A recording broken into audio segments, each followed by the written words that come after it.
I wanted to talk a bit about my new motorcycle here and why I got it. Now, as you can see, it's not new. It's actually a 1998 Suzuki Bandit 1200.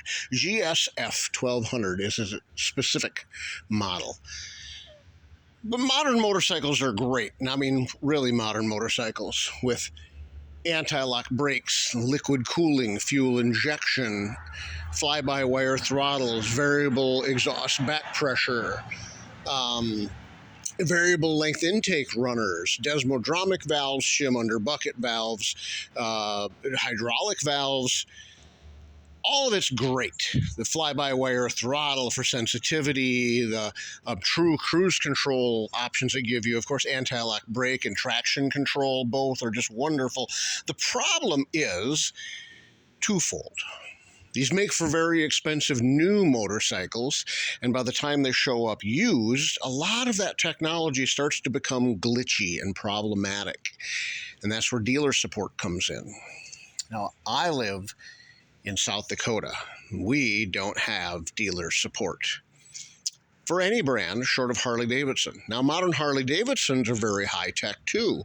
Oh, they might look low-tech because they've managed to keep the styling of their older bikes, but you're not working on a newer M8 Harley yourself. You're not working on a twin cam yourself. Unless you get a 99 or older Evo Harley, you're simply not doing much of anything yourself. You need dealer support, or at least an independent shop. That's where this bike comes in. This bike was the most cutting-edge bike out there, or similar, like the GSXR of the similar era.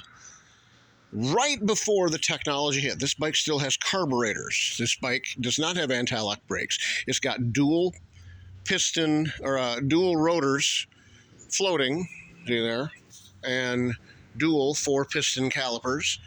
And then we got a nice big dual piston caliper out back on a single rotor, radial tires, air over oil-cooled engine with rocker arms and set screws to set the valves. This is the most cutting-edge analog motorcycle. We do have some adjustability in the forks, but it's not by any stretch of the imagination active. It has a hydraulic clutch. There's nothing on this bike that I can't service myself. I don't need dealer support. It's a fine motorcycle. It's capable of doing things far beyond my skill level. Well, I do find these 1975 chrome turn signals kind of funny. But we've reached a point with modern bikes, as good as they are, you need a dealer to keep the thing on the road. There's a specific model of Ducati where the engine has to be removed, shipped to Italy, the valves are adjusted, and the engine is shipped back for the dealer to put back in the bike. Harley-Davidson had a model of the V-Rod that you had to take the engine out of the bike to set the valves.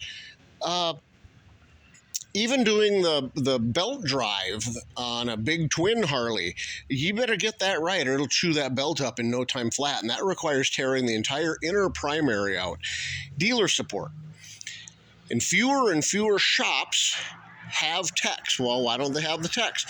Because health insurance and payroll and shop insurance, it just doesn't pay very well, and there's a lot of other better paying jobs than being a motorcycle mechanic, so they go and do that.